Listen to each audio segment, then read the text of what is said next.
As for the Clippers, they picked up Serge Ibaka and Luke Kennard, and they re-signed Marcus Morris as well. So, Perk, who has the better roster on paper between these two LA teams? Of course, they don't play on paper, but who would you say?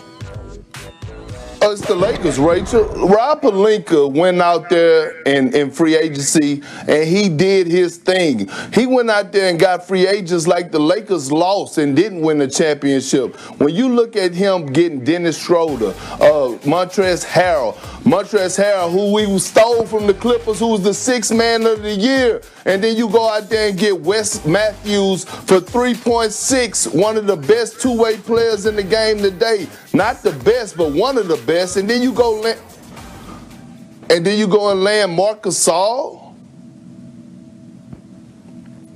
a veteran big. That was crucial.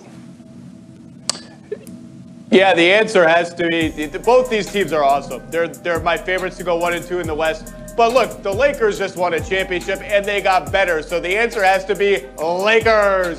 Lakers. Dennis Schroeder adds an ingredient they just didn't have last year. A water bug point guard who can create his own shot. I think he'll do a great job running pick and roll with LeBron and AD. And Marc Gasol is a perfect fit with their starting five if they decide to start him. Same level of interior defense as Dwight and JaVale, maybe even a little better, except he can shoot threes and space the floor for Anthony Davis. So all of a sudden when Anthony Davis is posting up, the lane is clear. Anthony Davis is pick and roll, diving to the rim. The lane is clear. And oh, by the way, if you decide to put your center on Anthony Davis and try to hide your power forward on Marc Gasol, he can take that guy down to the weight room. You throw in Montrezl Harrell, maybe keep him in a six-man, kind of roll off the bench. I think the Lakers had an amazing offseason. Clippers are doing great, but when you win the championship, you get the benefit of the doubt. It really does seem like a long time ago, guys, right? That the narrative out there was, gee, I don't know if players want to play with LeBron. Kyrie left. Kevin Durant didn't want to come. Kawhi Leonard didn't want to come to Lakers and play with him. Guess what? Guys seem to be wanting to play on that Lakers team. And such an interesting thing happened with the Lakers last year, and I wanted to ask you guys about it because last summer, I said once they built that roster, gee, I'm worried about their perimeter defense. I was very concerned about where that was going to come from. And if you look at the numbers of where this Lakers roster, their core players were the previous season, look at their defensive numbers from last season, you can see where that concern was. But then look at this past season.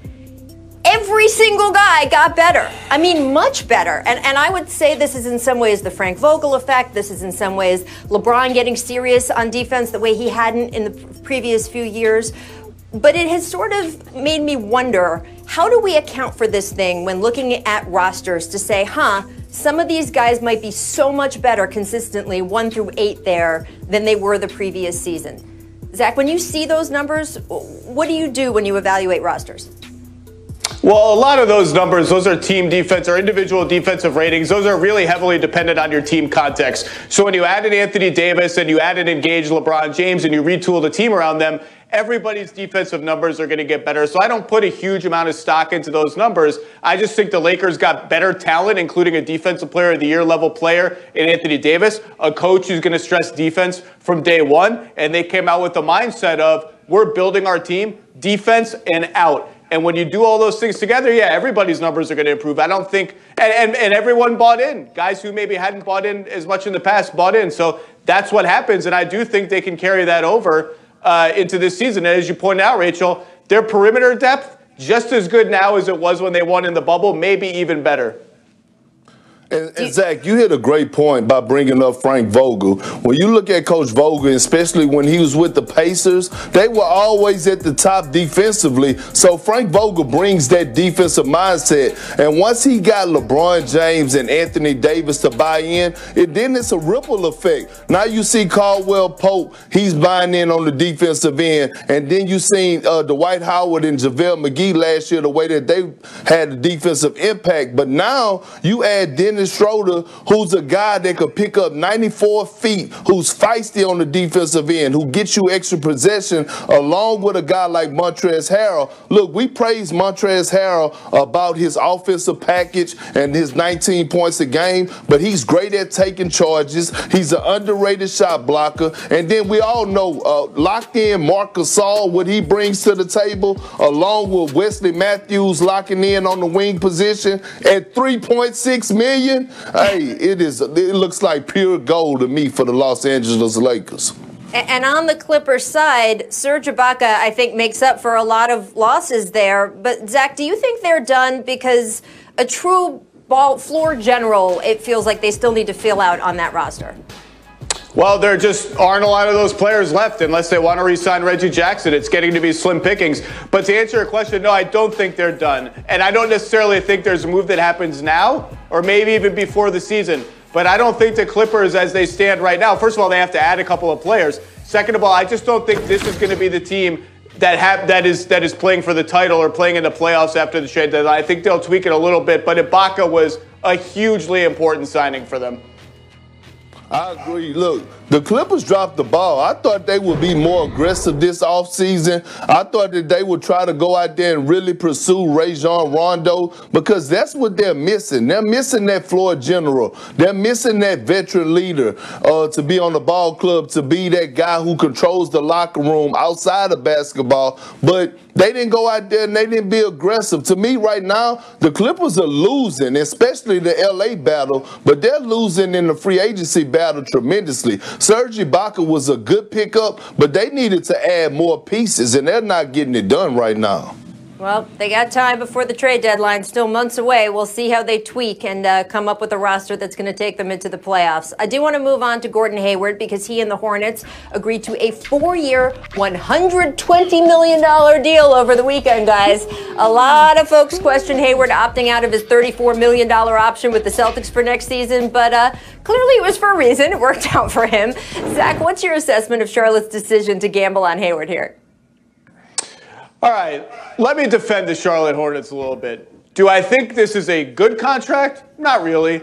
Do I think it'll be like a trade asset in a couple of years? No. But it's not like the Celtics and the Pacers in a sign-and trade were offering $80 million or $90 million. It was something over $100 million. So it's not like the difference was that big. And look, if you want free agents to come to Charlotte, this is what you have to do. Just like if you want free agents to come to any kind of small market, you have to overpay them. And all you want to say is, well, they should just keep tanking and tanking and tanking. Well, that's just not a reality for a lot of these teams. It's not a reality for these small market teams, even in a year when you can't sell tickets. And also, the Hornets, as things stood before, could have had like $50, $60 million in cap space this coming offseason, when like 2/3 of the league is going to have a lot of cap space. What are you buying with that cap space that's better than Gordon Hayward? Gordon Hayward, if he stays healthy, is still a really, really good player. So no, I don't think it's a great contract. And yeah, everyone wants to clown the Hornets for going all in for the 8th seed like they always do. I just don't think it's as bad of a deal as people are making it out to be. And I think Gordon Hayward is still a damn good player. Well, Zach, I have to disagree with you. Look, I'm all in for players getting their bread and getting their lettuce, but for the Hornets, this was a bad deal. And look, we're coming up on Thanksgiving, and Michael Jordan is already thinking about Christmas because if he's going to be this giving, I might have to retire from ESPN and go get back in shape because if he's going to be giving out millions of dollars, I can go out there and go set picks and rebound if he's just in the giving mood. Look, this type of signing is not good. And I understand it's hard to land free agents in a small market. But when you go out there and give $120 million to a guy that's over 30, that's getting up in age, you know, to land a Gordon Hayward, who's, to me, not a number one option guy, it could set your organization back in the future. And I just think with an organization like the Hornets, you did well by drafting LaMelo Ball. You continue to draft young guys and develop young guys and have a great player development, not go out there and spend $120 million on an aging Gordon Hayward who haven't really been healthy. His health is one of the big flags, right? Of course, and the injury when he first got to Boston was a freak injury, but he's had many injuries since then, missed a chunk of time in the bubble. I do always want to compare it, though. If you're spending money on Gordon and people say, why should you shouldn't be doing that, it's way overpaying him. Well, what else would you be spending that money on? And to Zach's point, their options of what else to spend that money on are not the same as some other teams around the league. So we'll just have to watch and see if he becomes a worthwhile signing for them, and especially his health over the coming years. I do want to switch gears, guys, quickly, though, because a delegation of NBA players, several officials from the Players Association, were at the Vatican today. The Vatican for a private audience with Pope Francis to discuss their work on social justice issues. The delegation included Kyle Korver and Sterling Brown from the Bucks, Jonathan Isaac of the Orlando Magic, Anthony Tolliver, the Union Secretary-Treasurer, Marco Bellinelli, and Michelle Roberts, Executive Director of the Players Union. Zach, this was your story this morning. What else can you tell us about how this came about and the discussions they had? An intermediary for the Pope. The Pope, it feels weird to say the Pope and not Contavious Caldwell Pope, but they reached out to the union and said, hey, we really admire what these players have done for social justice and racial inequality.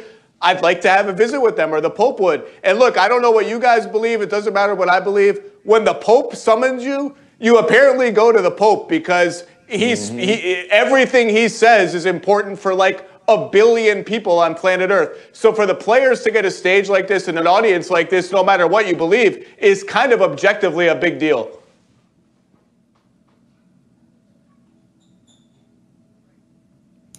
Perk, absolutely. I know you agree with me that when the Pope calls, you got to say yes, right, Perk?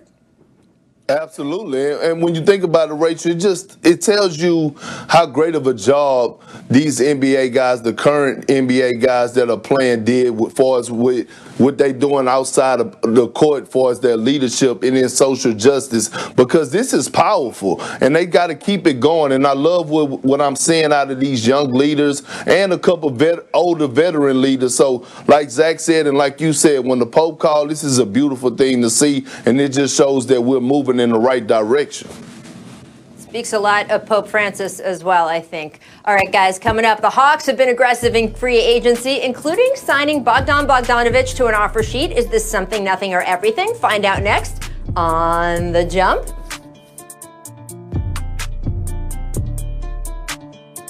The Jump is brought to you by NBA 2K21. Everything is in the game.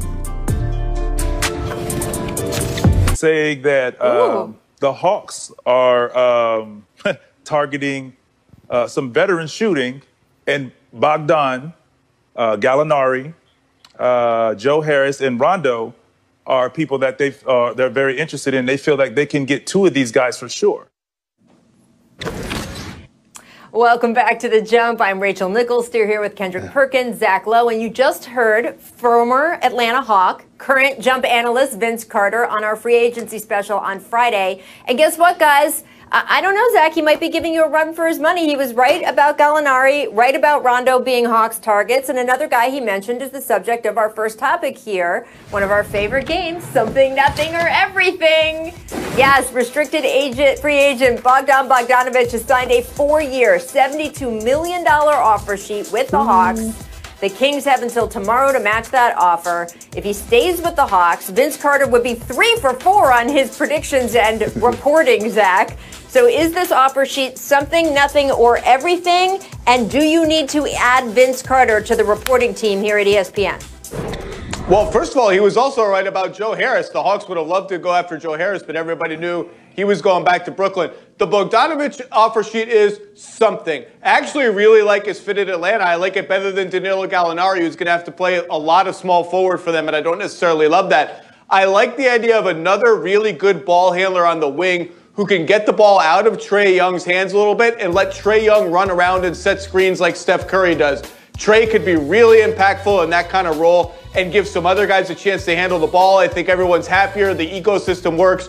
So I really like this move by the Hawks, and now we just wait to see if the Kings match. And the Hawks made it nasty with like a trade kicker and stuff. I love when these offer sheets get nasty.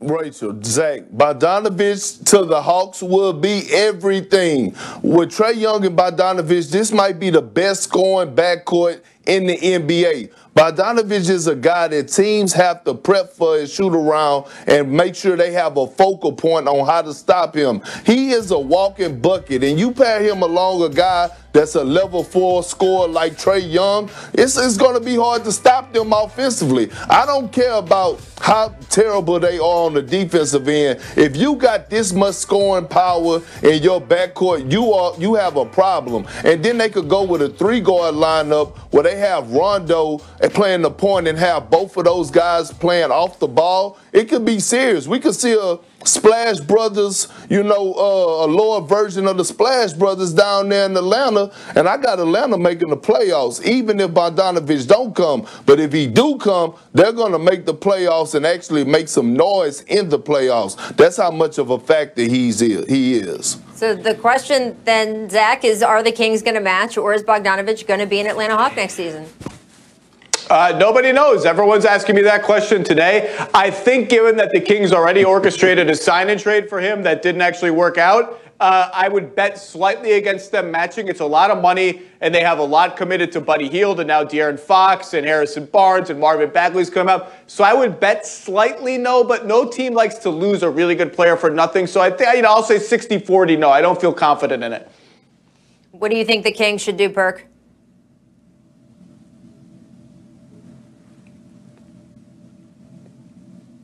No, I think the Kings should match. You can't get rid of, look, you can't let a guy like this just walk. And I think with the Kings already giving giving the young kid Fox his money, you can't let this second option guy, a guy that shows you that he's a closer, a flat-out scorer, just leave your organization without trying to put up an effort. So I do think the Kings should match.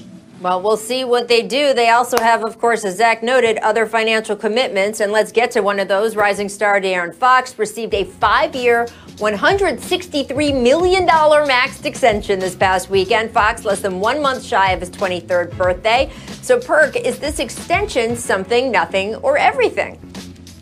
Rachel, it is everything. It is everything. They drafted Fox, and every single year this young man has gotten better. He's one of the most underrated point guards in the league, and he keeps getting better every single year. I think this is a right move by the Kings. They're moving in the right directions. It showed that they're invested into the guy that they draft as a lottery pick, and the sky's the limit for Fox, and I love him because you know he's a Texas boy, so I'm always rooting for him, and I'm happy for him. But he's a great starting point for this Kings organization. It's everything, and it has to be everything because it's every damn dollar the Kings can offer him. It actually reminds me a little bit of the Nuggets deal with Jamal Murray, where it strikes you as a little early, it strikes some people as a little early, but this is a mid-market, small-market team that has to take care of its own guys, and I'm a De'Aaron Fox believer. I think he has talent. I think he can be a leader. That said, last year he got better at a lot of stuff, finishing in the paint, getting to the line, playmaking, but 29% from three. If that doesn't change, guys are going to go under picks against him, and I thought his defense kind of plateaued and maybe got a little worse. That said, if he can put together the improvements he had last year and improve those other parts of his game, then it all comes together and you have a potentially really, really special player. And I'm actually optimistic he can put it all together like that. Well, if you're talking about a situational contractual comp in Jamal Murray, certainly the Kings would be happy if it ended up as well for them as it ended up for the Nuggets in that situation. Right. Lastly, I want to get to Fred VanVleet, who agreed to a 4-year, $85 million deal to re-sign with the Raptors. The deal includes a player option in the final year. It is the largest contract in NBA history for an undrafted player. So first, just a little congrats from all of us to Fred VanVleet. His expression is bet on yourself, right? So is it something, nothing, or everything, Zach, that Fred bet on himself, got those kind of numbers, and is going to return to the Toronto Raptors? Obviously, it's everything. Isn't this what you want to see in sports?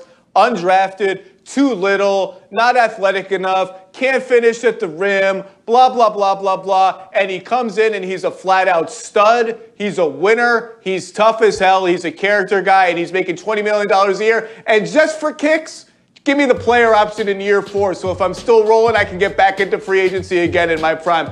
I love it. I love it for the Raptors. I kind of wanted the Knicks to go after him because I think the Knicks need a point guard in the absolute worst way. But it's a great deal for Fred VanVleet. Great deal for the Raptors. Well, Rachel, it's not everything, it's not something, it's not nothing. This is a beautiful thing. You're watching a guy who did get drafted. On draft night, guys look forward to get drafted, but now Fred VanVleet showing guys that never got drafted, especially in this year's draft, to never give up. And much props to Masai Ujiri for taking a chance on a guy like Fred VanVleet. And Nick Nurse actually giving him an opportunity to go out there and prove himself. But you got to give a lot of props to Fred VanVleet because, like you said, he betted on himself. And I follow him on social media, and he always have the emojis of the dice, and he rolling the dice. And guess what? He struck gold, man, and I'm proud of him because for the simple fact that he came out, he delivered. He's an underrated defender. He could get buckets, and this contract is well-deserved. So to the young fellas out there that didn't get drafted or still trying to find their way on the NBA roster, never give up because all you need is that one shot. And when that door opens, you got to make sure you capitalize on the opportunity like Fred VanVleet did. So he's giving us all hope, especially these younger kids that's coming up. Absolutely.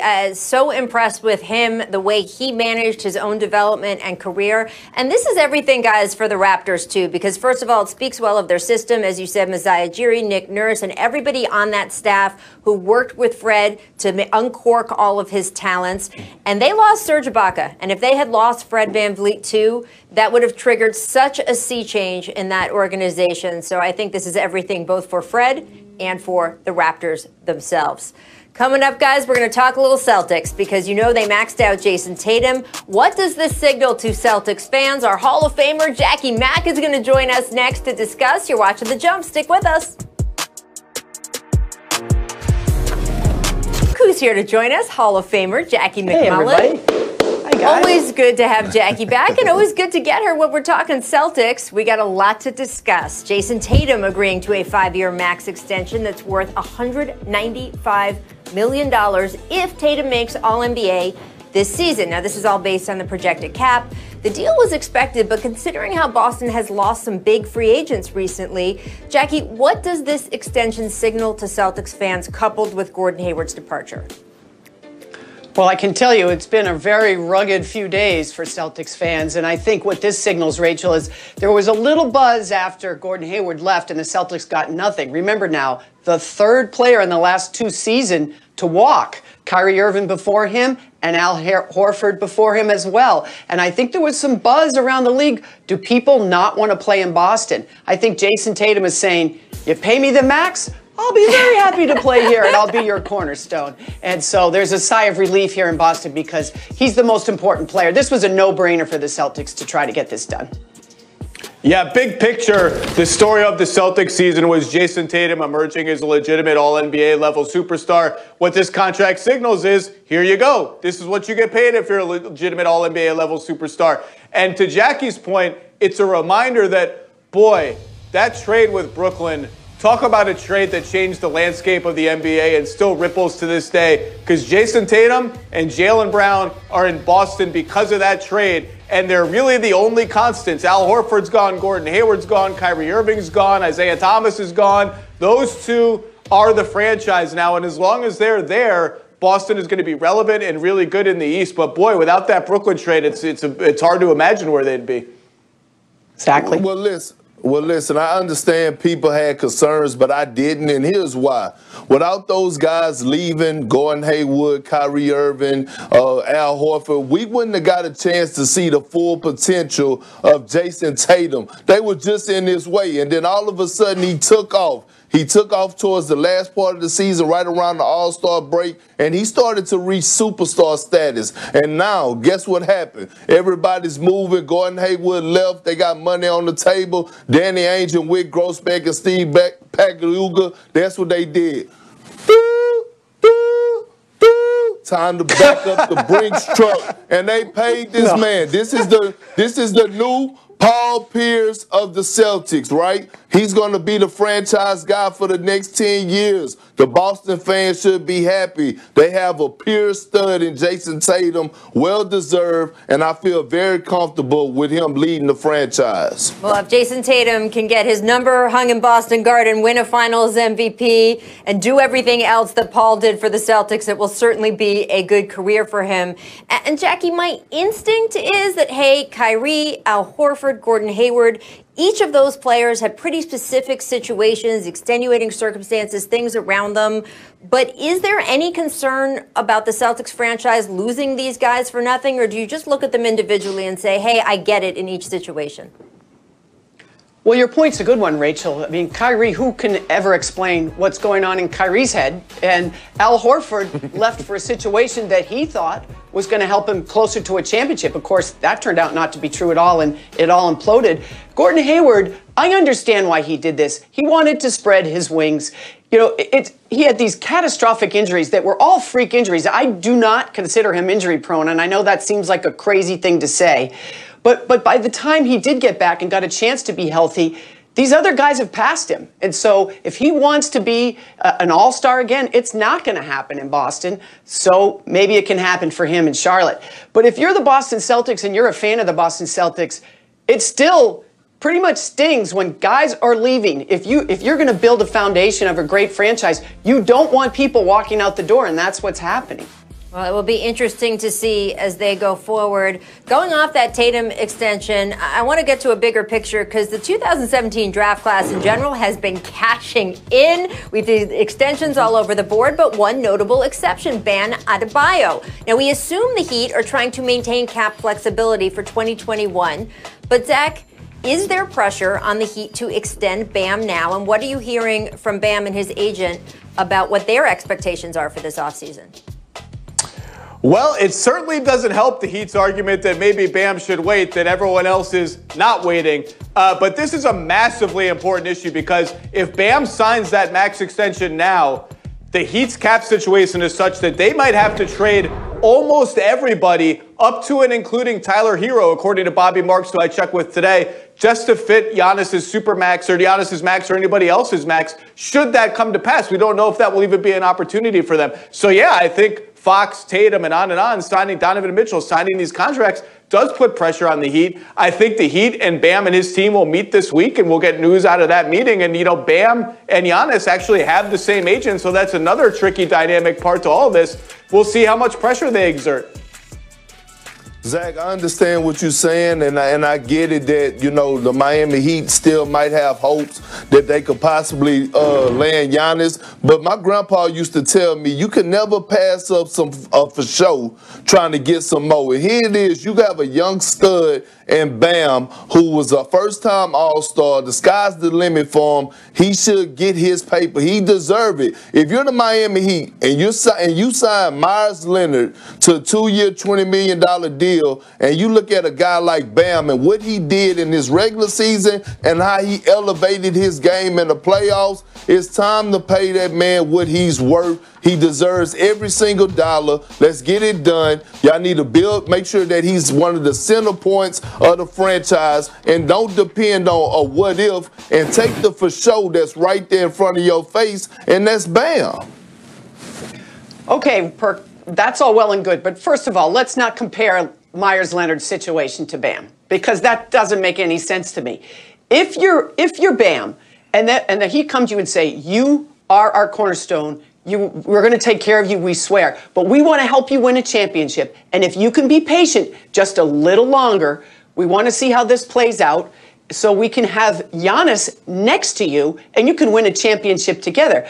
I don't think that's unreasonable from a franchise point of view. Now, if it gets to a point where Bam and his agents say, listen, fish or cut bait, then you have a decision to make. But to buy a little time here, Giannis hasn't made up his mind yet, as far as we know. We haven't certainly heard one way or another whether he's going to sign that Supermax. It's just prudent on everybody's part to wait a little longer. Well, yeah, Jackie. I was just going to say, Perk, that Zach made the point that Giannis and Bam have the same agent. So there is someone involved here who is very familiar with Giannis's thinking. So I certainly understand the idea of not rushing into this over this past weekend until they see how things play out with Giannis and the Bucks over the course of the next few weeks. That being said, and Jackie, look, we can all look at the numbers and say, yes, it would be better for the Heat as an organization if they can have Bam wait. They do give him that full reward next offseason that will give them more flexibility. If Giannis, or frankly, an opportunity for another big free agent comes in to help him in 2021. But with all the injuries you have seen around the league, major injuries to major players, if you were on the other side of that, as you point out, Jackie, really good speech from the Heat, very prudent, makes a lot of sense, would you still feel comfortable taking that risk? Right. That's a fair point, and we'll have to wait and see. It really is a literally wait and see thing. And I'm not saying, you wait forever. If you're Bam and his agent, at some point, you're going to say, listen, we've tried to play this game with you, and now we need to get paid. And everybody would respect that. Well, Jackie, I wasn't comparing Myles Leonard and Bam in that type of way. What I'm saying is, if you're going to compensate Myles Leonard to $10 million a year, then you definitely have to take in consideration and get one of your franchise centerpieces out the way. That's my point. I know Bam is probably ready, and this is the problem with guys like Bam and Giannis in this situation having the same agent, because you just never know. It could be so many hidden agendas behind this, and this is why sometimes agents lose clients, because they may lean towards one way and give one client bad advice to help another client out. So this is the sticky part of the situation when you're dealing with agents that have the same client and you dealing with hundreds of millions of dollars in an MVP type player. But that's unavoidable, Perk. I mean, Kevin Durant's the only one I can think of that has one agent, Rich Kleiman, that has no other clients. Almost all of, I forget who your agent was, but I'm sure he had multiple clients. That's just how it works in the NBA. To Rachel's point, if you ask Bam to wait, right? If you ask Bam to wait and say, we're going to give you all the money in a year, you better damn well mean it. You better mean it if he tears his Achilles, God forbid. Yeah. You better mean it if he has a bad season by his standards or something like that. You better give him everything, because to Rachel's point, I see no reason for any player to wait when the money is there for them. Bam has earned it by any standard. His playoff performance, he's an all-NBA level player. He has earned it. So if you say you wait, you better mean it. You better give it to him no matter what. Yeah, and look, I actually think it's to Bam's advantage in this case that he has the same agent as Giannis, Perk. I would say that gives him a window into the thinking of the big domino piece that might be affecting his situation. So I think it's actually good for Bam that Alex is both the agent for him and for Giannis, but it is interesting, and it is a case of what might be best for the team, big picture, versus what might be best for the player, which then again, the next offseason turns into what's also best for the player who wants to compete with the team to win a championship. So it's all interwoven, and a problem that the Heat are going to have to work out. Zach Lowe, thank you so much for joining us. Has been great having you with us over this free agency period. Jackie and Perk, I need you to hang out in the next segment, everyone else watching, because coming up, we're going to sift through the opening weekend of free agency and pick some winners and losers. A couple LA teams might be mentioned. Keep it locked.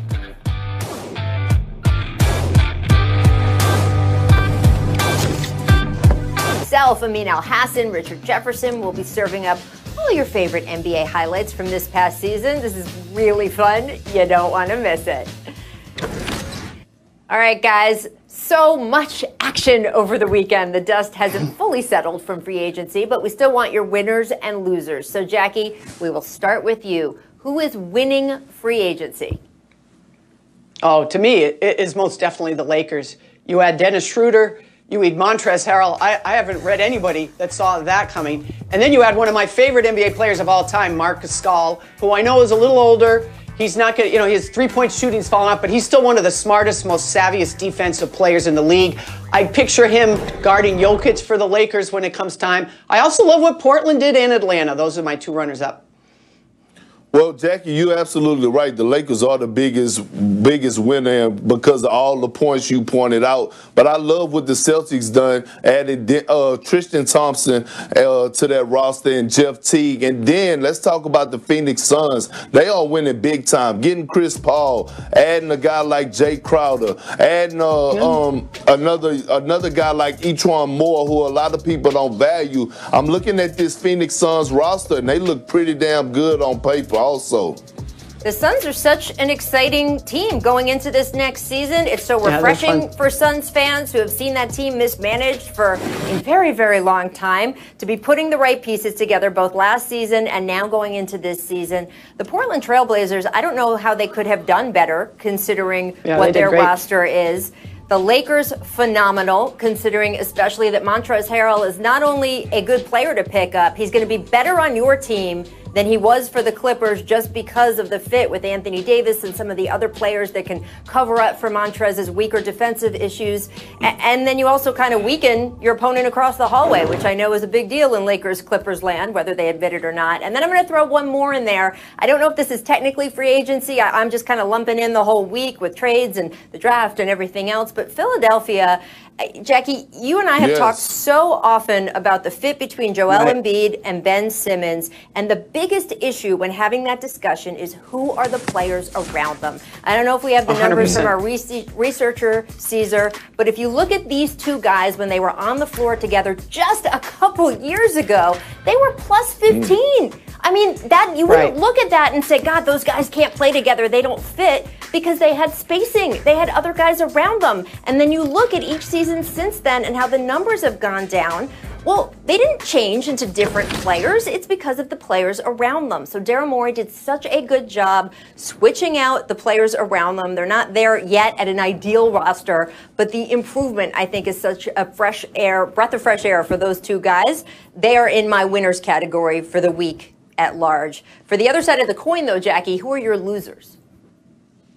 Well, I'm going to stick in Los Angeles, because again, we talked about Montrezl Harrell walking across the hallway. He probably could just move his stuff from one locker to the next. I think that's a pretty big blow. And I'll tell you something that a lot of people aren't talking about, but they should be, is JaMychal Green going to the Nuggets for me is also a big loss for the Clippers. And remember, we were talking about Rajon Rondo going across the hall with his stuff to the other locker. Not so fast. He ended up going to the Hawks. So for me, the Clippers do not come out of this well. Here's the other thing. They did add Serge Ibaka, who I like. I probably like even a little better than Montrezl Harrell because of what he can do. But he is a player option for 2021, Rachel and Perk. That means that if things start to go sour, he, Kawhi, Paul George, they can all walk in 2021.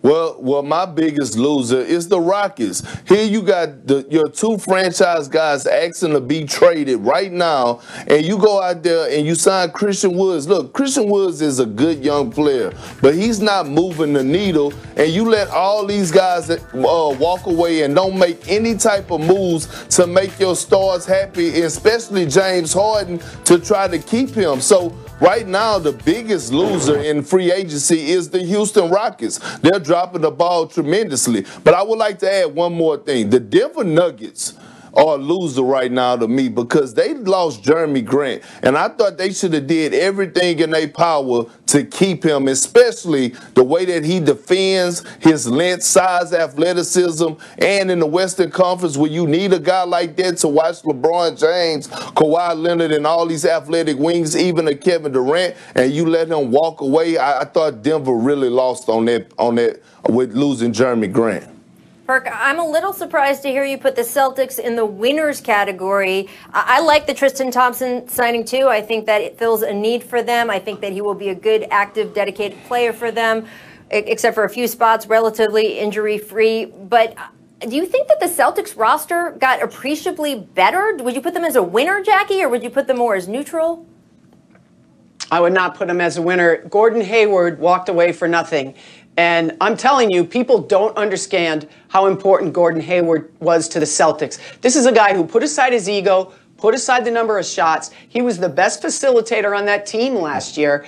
And the shots that he did make, he was very efficient. Now, I get that everybody looks at the dollar signs. Was he worth $34 million? Would I have paid him what the Charlotte Hornets paid him if I were the Boston Celtics? No, I wouldn't. But he still walked away without you getting anything for him.